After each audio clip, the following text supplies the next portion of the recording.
June 12, 1942. Occupied Norway, Vågsøy Island. The snow had turned to ash-gray slush beneath the boots of Obergefreiter Klaus Dietrich as he stood watch at the coastal radar station, staring into the North Sea's perpetual twilight. The war, for him and his garrison, had become a monotonous rhythm of patrol rotations, supply inventories, and the occasional fishing boat inspection. They had been told the British were broken, their commandos a myth constructed by propaganda ministers in London to maintain morale among a defeated people. The Kriegsmarine controlled these waters. The Luftwaffe owned these skies. The Atlantic Wall, though still incomplete this far north, represented an impenetrable barrier between the Reich and its enemies. Dietrich believed this with the certainty of a man who had never been tested. He had seen the reports. British raids were desperate, small-scale affairs that achieved nothing beyond providing photographs for newspapers. Yet that morning, something had changed in the rhythm of their radio traffic. The Enigma operators seemed nervous, checking and rechecking their equipment. The commanding officer had been called to an urgent briefing, and in the distance, through the morning fog that clung to the fjord like a living thing, Dietrich thought he heard something that shouldn't exist in their controlled world, the low thrumming of engines that didn't belong to any vessel they were expecting. The German defensive infrastructure along Norway's coast represented one of the Third Reich's most ambitious projects, a chain of fortifications, radar installations, and garrison posts designed to transform Scandinavia into an impregnable northern fortress. From Kristiansand to Narvik, over 50,000 troops occupied positions that Hitler himself had declared the zone of fate, where any Allied attempt to open a second front would be crushed before landing craft could touch sand. The soldiers stationed there came from a mixture of backgrounds, veterans resting from the Eastern Front's brutality, fresh recruits completing their training, and older reservists deemed suitable for occupation duty. They had been conditioned through countless briefings and newsreels to understand their enemy as fundamentally inferior, a nation of shopkeepers and aristocrats whose military had been evacuated from Dunkirk in fishing boats, whose industry couldn't match German engineering, whose will had been broken by the Luftwaffe's bombing campaigns. The intelligence assessments distributed to company commanders painted a consistent picture. British special forces, if they existed at all beyond propaganda, were small, poorly equipped units capable of little more than coastal reconnaissance and the occasional sabotage of minor installations. The reports emphasized that Britain's industrial capacity remained crippled, that her manpower reserves were exhausted, that the Royal Navy, while still numerically significant, lacked the coordination and aggressive spirit that characterized Kriegsmarine operations. Every briefing reinforced the narrative. Germany controlled the continent. Germany possessed superior weaponry. Germany's soldiers were better trained and more ideologically committed than any adversary they might face. For men like Dietrich and his comrades, this wasn't mere propaganda. It was their lived experience. They had watched the Wehrmacht conquer Poland in weeks, overrun France in months, push deep into Soviet territory with what seemed like unstoppable momentum. The British, by contrast, appeared as a fading empire clinging to irrelevance, capable only of defensive actions and strategic retreats. The occupation of Norway had been nearly bloodless, the local population largely compliant, the threat level minimal. Days blended into weeks of routine, maintaining equipment, monitoring radio frequencies for fishing vessels, processing paperwork, writing letters home that spoke of the war as something already won, merely awaiting formalization through diplomatic channels. The greatest dangers seemed to be boredom, the harsh winter climate, and the occasional accident during training exercises. No one seriously believed the British would come here. The morning of June 12th had begun like any other in the garrison's routine, with reveille at 0530 hours and breakfast consisting of black bread, ersatz coffee, and preserved fish. The weather forecast predicted continued fog, good for concealment of their positions, poor for aerial reconnaissance. Dietrich's section had been assigned coastal observation duty, a task so monotonous that men often joked about requesting transfer to more exciting posts, even if that meant the Eastern Front. The radar operators in their concrete bunker had reported nothing unusual overnight. Occasional returns from fishing vessels, the expected patrol craft, the familiar signatures of weather patterns moving across the North Sea. Everything existed within the comfortable parameters of occupation routine. Yet subtle signs of disturbance had begun appearing in the pre-dawn hours. The Enigma operators, normally casual and efficient in their work, had been recalled from breakfast to process an unusual volume of encrypted traffic from regional command. Senior officers gathered in clusters, speaking in lowered voices that suggested concern rather than mere administrative discussion. The coastal defense guns received orders to conduct readiness checks, their crews complaining about the interruption to their breakfast, but complying nonetheless. A sense of unease, difficult to articulate but impossible to ignore, began permeating the garrison like the fog that surrounded them. Dietrich remembered his training instructor's words back in Bavaria. The British are sentimental and slow, bound by their traditions and their tea-drinking habits. They fight wars like gentlemen playing cricket, with rules, breaks, and an expectation that everyone will behave properly. This is why they lose. He had believed this completely, had repeated it in letters home, had used it to reassure himself during cold night watches when the isolation of occupation duty felt overwhelming. The newsreel showed British prisoners looking haggard and defeated, British cities burning under German bombs, British convoys sinking beneath the Atlantic's surface. How could such a nation pose a serious threat to the Wehrmacht's Norwegian positions? But now, as morning light struggled through the fog and the radio traffic continued its unusual intensity, Dietrich found himself experiencing a sensation he couldn't quite name. Not fear exactly, but a kind of cognitive dissonance, a crack appearing in the certainty that had sustained him. The commanding officer had emerged from the communications bunker with an expression Dietrich had never seen on his face before. Not panic, not exactly, but something closer to bewilderment, as if reality had suddenly deviated from the script they'd all been given. The first indication that something catastrophic had occurred came not through official channels, but through the panicked chatter of a coastal patrol boat attempting to reach the garrison by radio. The transmission was fragmented, interrupted by what sounded like small arms fire and the background roar of engines, but the words that came through were clear enough. British Commandos. They're everywhere.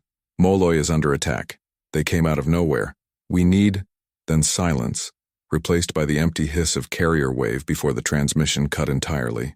The Enigma operators looked at each other with expressions that betrayed their training's inadequacy for this moment.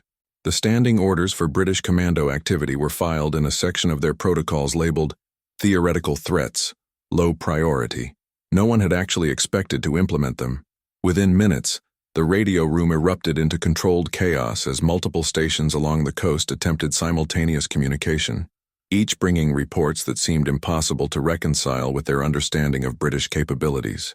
A radar installation 15 kilometers south reported seeing landing craft disgorging troops in what appeared to be company strength, supported by naval gunfire that had knocked out their primary antenna.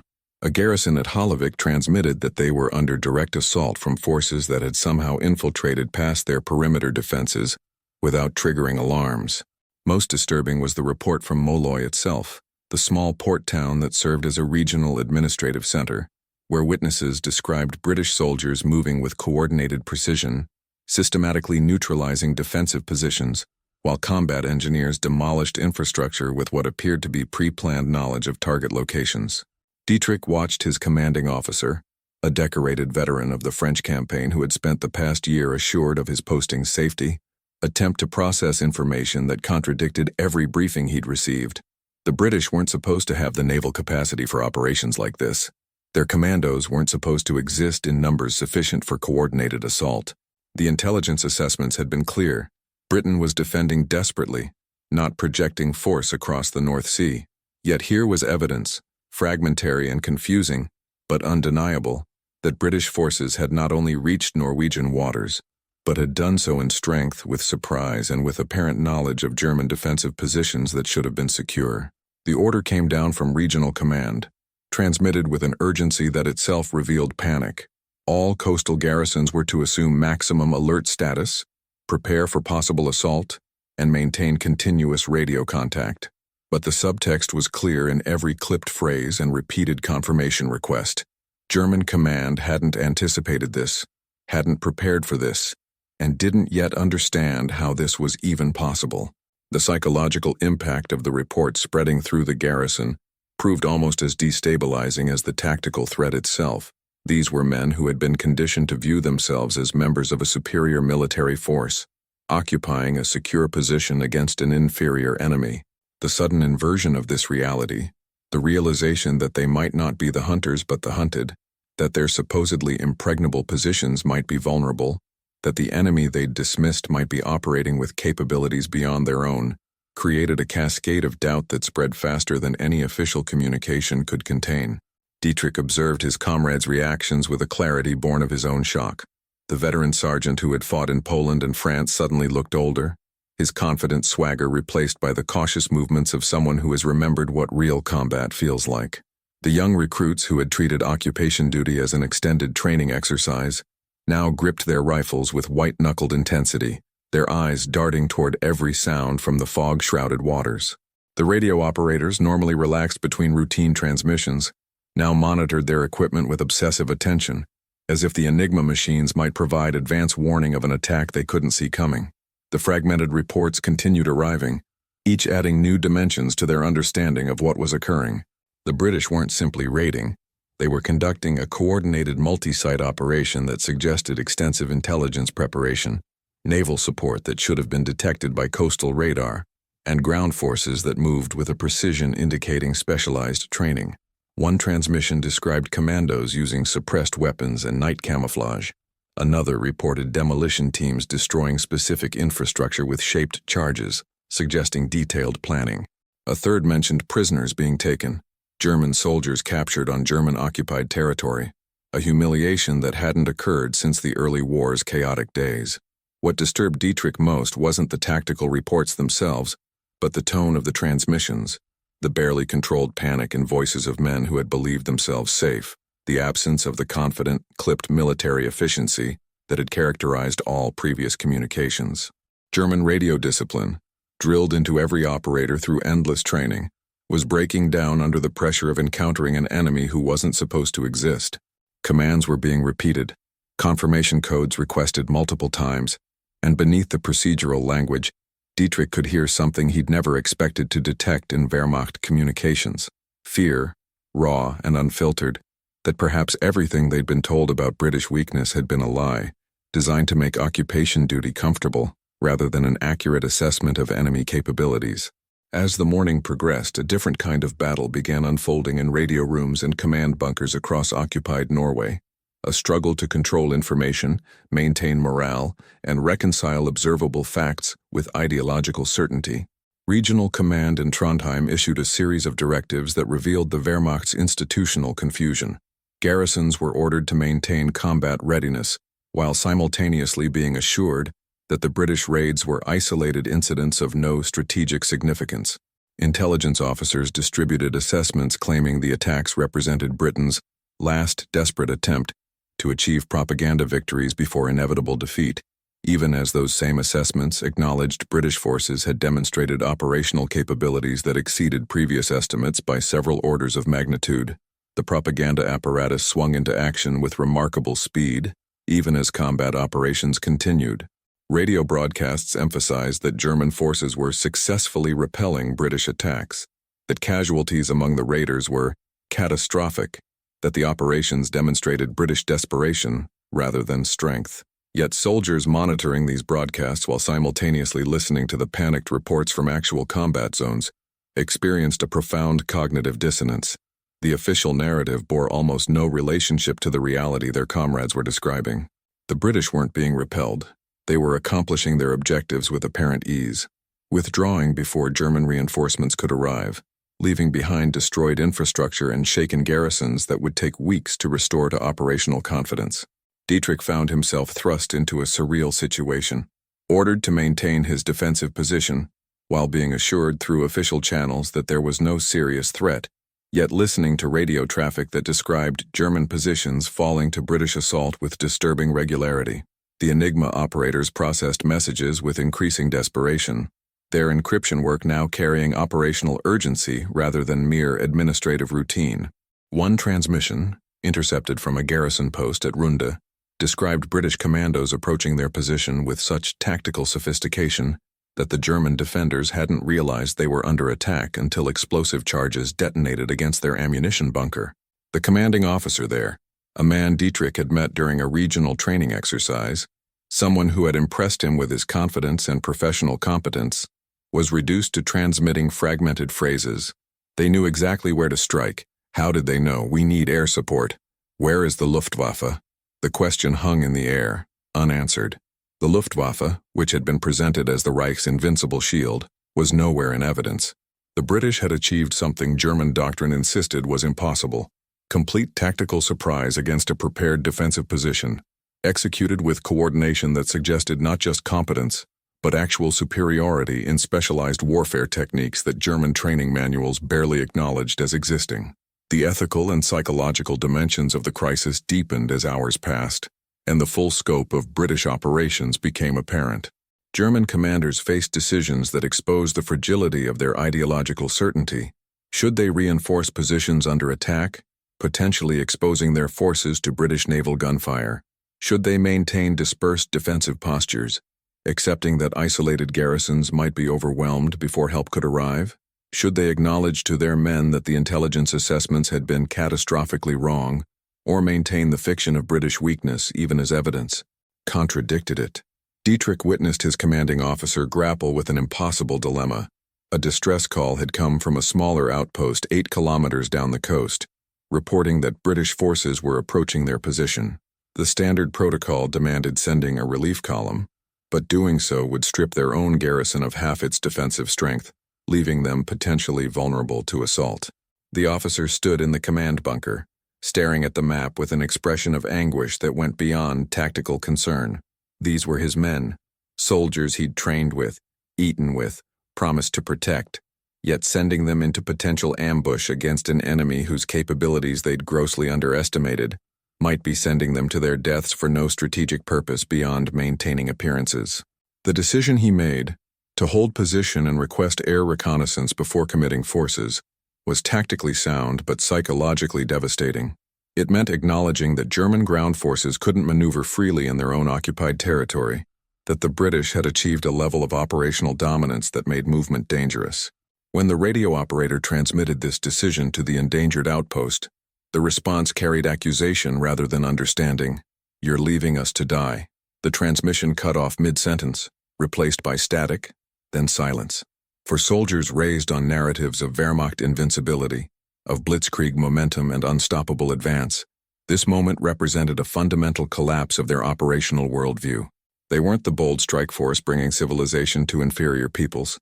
They were isolated garrison troops, vulnerable to an enemy they couldn't see, dependent on support that might not arrive, making agonizing choices between unacceptable alternatives.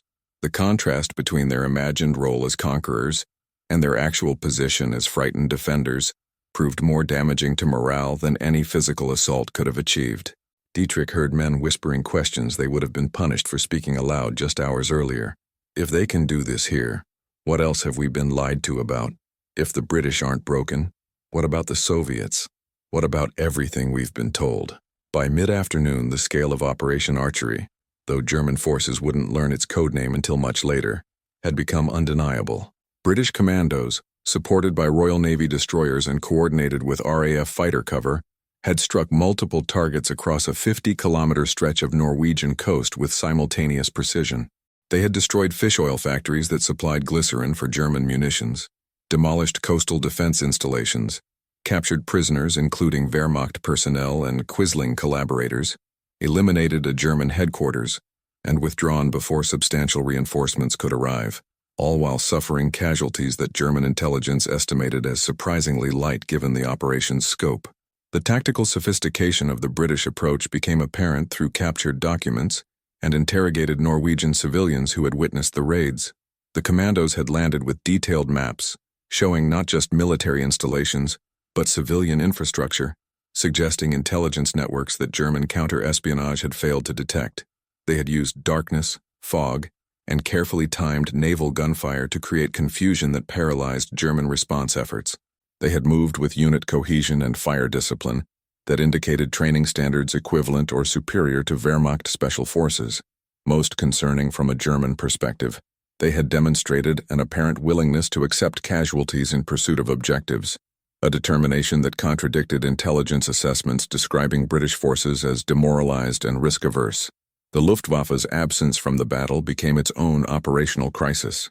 Fighter squadrons that should have responded within minutes never appeared, partly due to the weather conditions but primarily because British naval forces had established temporary air superiority over the engagement zone. German pilots who did attempt intervention found themselves outmaneuvered by RAF fighters operating with confidence over waters the Luftwaffe supposedly controlled. The myth of German air dominance, so carefully constructed through newsreels and propaganda, shattered against the reality of British fighters protecting their commandos with aggressive precision. For Dietrich and his surviving comrades, the evening brought not relief but a haunting realization. They had been present during a demonstration of British military capabilities that fundamentally contradicted everything their training, their officers, and their propaganda apparatus had taught them. The British weren't defeated. They were conducting offensive operations with sophistication that suggested careful planning, adequate resources, and institutional competence that matched or exceeded German standards. If this was what British weakness looked like, what would British strength accomplish? The question rippled through the garrison like a virus, infecting every conversation, every shared glance, every moment of reflection as men tried to reconcile what they'd witnessed with what they'd believed. In the days following Operation Archery, German command attempted damage control that revealed the psychological impact exceeded the tactical damage. Security services moved quickly to classify the operation's details, to interrogate soldiers who had witnessed British capabilities, to enforce information discipline that would prevent the truth about the raids from spreading beyond those directly involved. Yet this effort faced an impossible challenge. Too many people had seen too much, had heard the panic in radio transmissions, had observed the contrast between official narratives and operational reality. The story spread through unofficial channels, letters home carefully worded to evade censors, conversations between units during transfer operations, whispered discussions among soldiers who had lost friends in attacks that weren't supposed to happen. The Norwegian civilian population drew their own conclusions from the raids, conclusions that German authorities found even more concerning than military demoralization. The Commandos' ability to strike deep into occupied territory, to accomplish their objectives and withdraw safely, suggested that British power hadn't been broken, that liberation might not be a fantasy maintained by exiled governments in London. Resistance activities increased noticeably in the weeks following Archery. Sabotage incidents, intelligence gathering, passive non-cooperation with occupation authorities.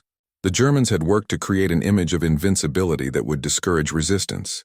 The British commandos had shattered that image in a matter of hours, and the psychological aftershocks continued resonating long after the physical damage had been repaired. Intelligence analysts in Berlin faced an uncomfortable reckoning with their previous assessments. The reports they had distributed about British weakness weren't merely incorrect. They were dangerously wrong, having lulled German forces into complacency that left them vulnerable to precisely the kind of sophisticated operations the British had executed. A quiet purge began within intelligence circles, with officers who had signed off on the most optimistic assessments finding themselves reassigned to less critical positions. But the damage to institutional credibility couldn't be easily repaired. Field commanders who had relied on intelligence reports now questioned everything they were told, demanding independent verification that slowed decision-making and created friction between operational and analytical units. For Dietrich, the aftermath brought a perspective he couldn't unlearn. He remained at his post, continued his duties, maintained the appearance of a disciplined Wehrmacht soldier.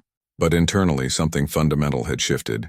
He had seen his enemy clearly for the first time, not through the distorting lens of propaganda, but through the stark clarity of combat. And his enemy had proven to be formidable, professional, and capable of operations that German doctrine insisted were impossible.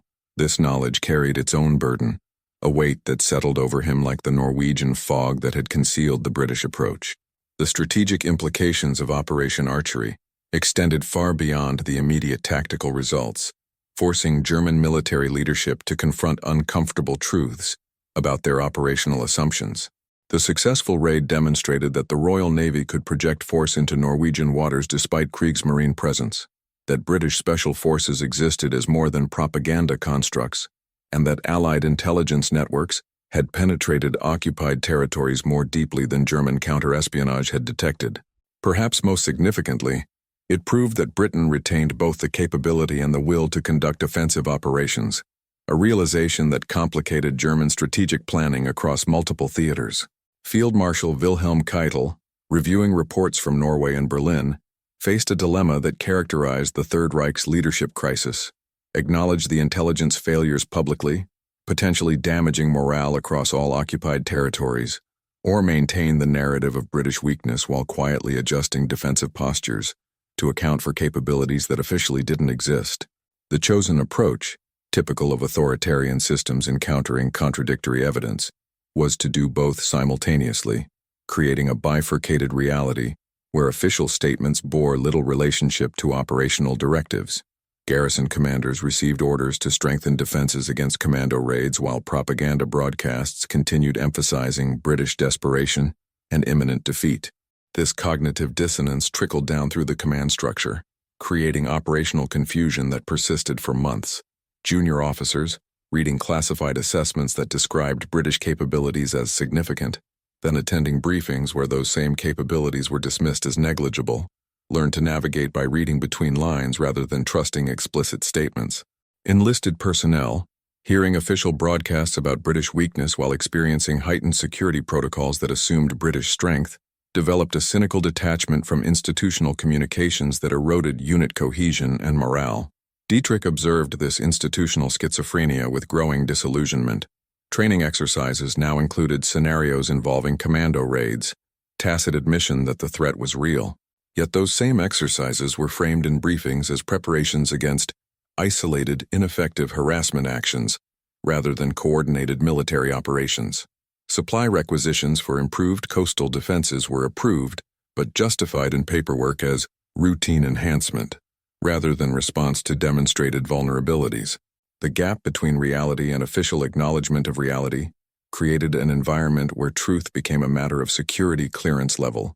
The higher your rank, the more you were permitted to know about how badly your previous understanding had been wrong. The psychological toll of maintaining this dual consciousness, knowing the truth while being required to act as if you believed the lie, proved exhausting. Soldiers became adept at performative confidence, expressing orthodox views in official settings, while harboring private doubts they shared only with trusted comrades in carefully private moments. 6 months after Operation Archery, its effects continued rippling through German military culture in ways that transcended the operation's immediate tactical impact. Veterans of the Norwegian garrison found themselves reluctant subjects of interest among units throughout occupied Europe. Soldiers wanted to hear first-hand accounts of what British commandos were actually capable of, not the sanitized versions provided through official channels. These conversations, conducted in barracks and mess halls away from officers' attention, created an unofficial information network that contradicted propaganda narratives with eyewitness testimony. Dietrich, transferred to a new posting in Denmark, discovered that his experience in Norway had marked him in ways both advantageous and problematic. Fellow soldiers sought his perspective, treating him as someone who had seen combat against an enemy most Germans knew only through propaganda. Yet officers viewed him with suspicion, aware that he possessed knowledge that might undermine the carefully constructed narrative of Wehrmacht invincibility and British weakness. He learned to navigate these competing expectations, sharing carefully edited accounts that acknowledged British competence without explicitly contradicting official positions, a skill that felt less like honest communication and more like a survival strategy in an institution that couldn't tolerate truth. The broader strategic situation evolved in ways that confirmed rather than contradicted the lessons of archery.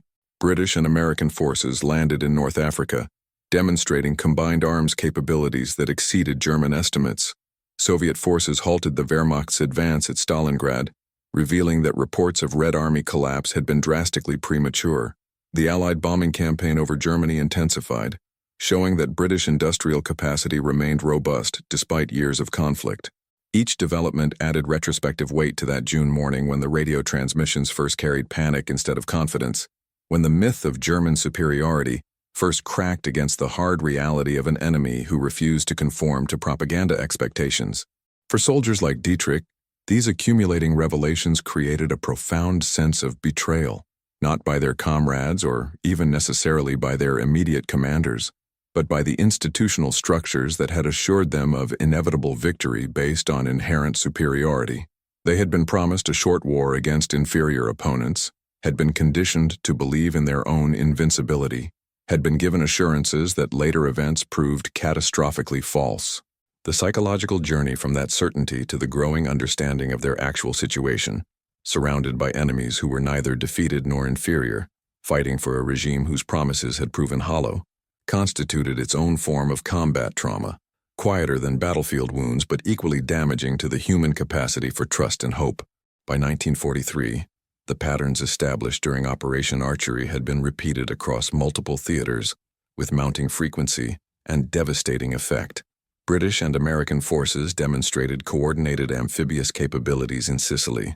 Commando raids struck targets from Norway to Greece, and the strategic initiative that German forces had possessed during the war's early years had decisively shifted to the Allies.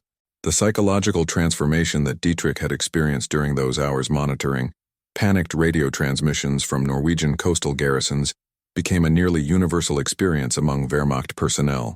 The gradual, painful realization that everything they had been told about enemy weakness and German superiority was not merely exaggerated but fundamentally inverted.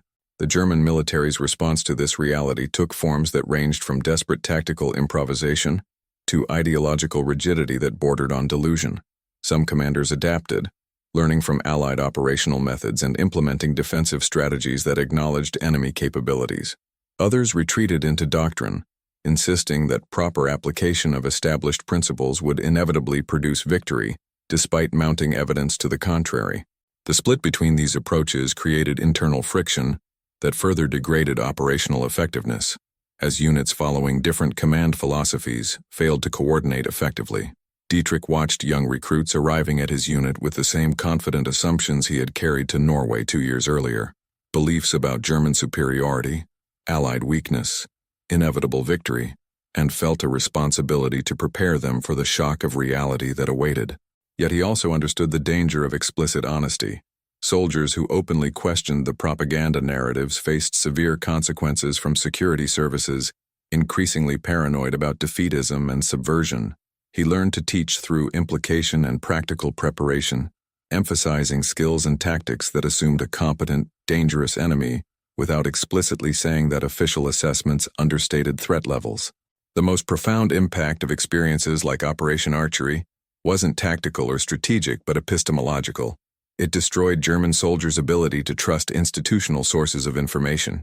Once you've heard the panic in radio transmissions contradicting official broadcasts claiming victory, once you've watched propaganda films describing defeated enemies while preparing defenses against those same enemies' offensive operations, once you've lived through the gap between what you're told and what you experience, you can never fully believe institutional narratives again.